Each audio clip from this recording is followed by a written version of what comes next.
ದೆಹಲಿವರೆಗೂ ನಾನು ಪಾದಯಾತ್ರೆ ಮಾಡಿದ್ದೆ. ಆವತ್ತಿನ ಜನತಾ ಪಕ್ಷ, ನಮ್ಮ ಜನತಾ ಪರಿವಾರದ ಪಕ್ಷದಲ್ಲಿ ಜನತಾ ಪರಿವಾರನ ರಾಜ್ಯದಲ್ಲಿ ಅಧಿಕಾರದಲ್ಲಿ ಉಳಿಸ್ಕೊಳ್ಬೇಕು ಅನ್ನೋ ಕಲ್ಪನೆ ಇತ್ತು. ಇವತ್ತು ಕೂಡ ಅದೇ ಭಾವನೆ ಇದೆ. ಈಗ ಮುಖ್ಯಮಂತ್ರಿಗಳಾಗಿದ್ದಂಥ ಸಿದ್ದರಾಮಯ್ಯನವರು ಈ ಹಿಂದೆ ಒಂದ್ಸಾರಿ ಬಳ್ಳಾರಿ ಪಾದಯಾತ್ರೆ ಮಾಡಿದ್ರು. ಆ ಪಾದಯಾತ್ರೆ ಉದ್ದೇಶ ಏನು ಅಂದರೆ ರಾಜ್ಯದಲ್ಲಿ ಭ್ರಷ್ಟಾಚಾರ ನಿರ್ಮೂಲನೆ ಮಾಡ್ತೀನಿ ಅಂತ.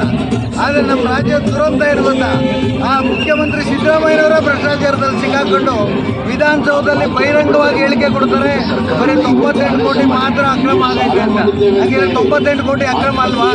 ಜೊತೆಗೆ ಮೂಢ ವಿಚಾರದಲ್ಲಿ ತಗೊಂಡಾಗ ನಾಡಿಗೆ ಬುದ್ಧಿ ಹೇಳಬೇಕಾದಂತ, ದಾರಿ ತೋರಿಸಬೇಕಾದಂತ ಮುಖ್ಯಮಂತ್ರಿಗಳು, ನಾನು ಸಮಾಜವಾದಿ ಮುಖ್ಯಮಂತ್ರಿ ಅಂತ ಹೇಳ್ಕೊಂಡಂತ ಸಿದ್ದರಾಮಯ್ಯನವರು ಈ ಭ್ರಷ್ಟಾಚಾರ, ಸ್ವಜನ ಪಕ್ಷಪಾತ, ಸ್ವಾರ್ಥ, ಕುಟುಂಬ ರಾಜಕಾರಣದನ್ನ ಸಿಕ್ಕಾಕೊಂಡು ಹಲವಾರು ಪ್ರತ್ಯೇಕ ಒಬ್ಬ ವಕೀಲರು ಕೂಡ ಇವಾಗಲೇ ಅವ್ರ ಬಗ್ಗೆ ಪ್ರಾಸಿಕ್ಯೂಷನ್ ಚಲಾವಣೆ ಮಾಡೋದಕ್ಕೆ ಅನುಮತಿ ಕೇಳಿದ್ದಾರೆ.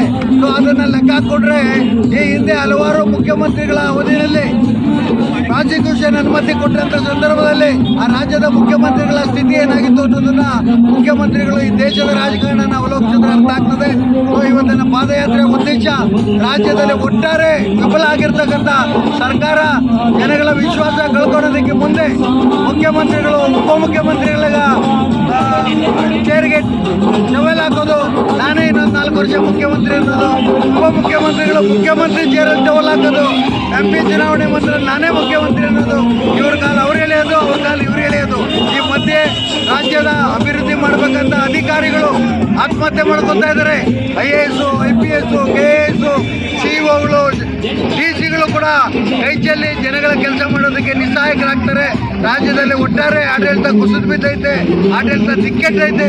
ಇಂಥ ಪರಿಸ್ಥಿತಿಗೆ ನಿಭಾಯಿಸಬೇಕಾದ್ರೆ ಮುಖ್ಯಮಂತ್ರಿಗಳು ತಾವೇ ಸ್ವಯಂ ಸ್ಫೂರ್ತಿಯಿಂದ, ಖುಷಿಯಿಂದ ಸ್ಥಾನ ತ್ಯಾಗ ಮಾಡೋದು ಒಳ್ಳೆಯದು ನನಗನ್ಸುತ್ತೆ. ಸಿದ್ದರಾಮಯ್ಯನವರು ಮುಖ್ಯಮಂತ್ರಿ ಆಗಿ ಉಳಿಯಲ್ಲ, DK ಶಿವಕುಮಾರ್ ಅವರು ಮುಖ್ಯಮಂತ್ರಿ ಆಗಲ್ಲ, ಯಾರೋ ಮೂರನೇವರು ಯಾರೋ ಇನ್ನೊಬ್ರು ಕಾಂಗ್ರೆಸ್ಗೆ ಕೆಲವೇ ದಿನ ಮುಖ್ಯಮಂತ್ರಿಗಳಾಗ್ತಾರೆ ಅನ್ನೋ ಅರಾಜಕತೆ ಈ ರಾಜ್ಯದಲ್ಲಿ ಸೃಷ್ಟಿಯಾಗಿದೆ. ಇದರ ವಿರುದ್ಧ ವಿರೋಧ ಪಕ್ಷ ಆಗಿರ್ತಕ್ಕಂಥ BJP ಮತ್ತು JDS ನಾವು ಮುಂದೆ ನುಗ್ಗಿ ಜನಪರವಾಗಿ, ಜನಗಳಿಗೆ ಏನು ಅನ್ಯಾಯ ಆಗ್ತದೆ ಅದರ ಪರವಾಗಿ ಹೋರಾಟ ಮಾಡ್ತಾ ಇದ್ದೇವೆ. ಅದಕ್ಕೋಸ್ಕರ ಮೈಸೂರು ಗಂಟ ಸಾಂಕೇತಿಕವಾಗಿ ಪಾದಯಾತ್ರೆ.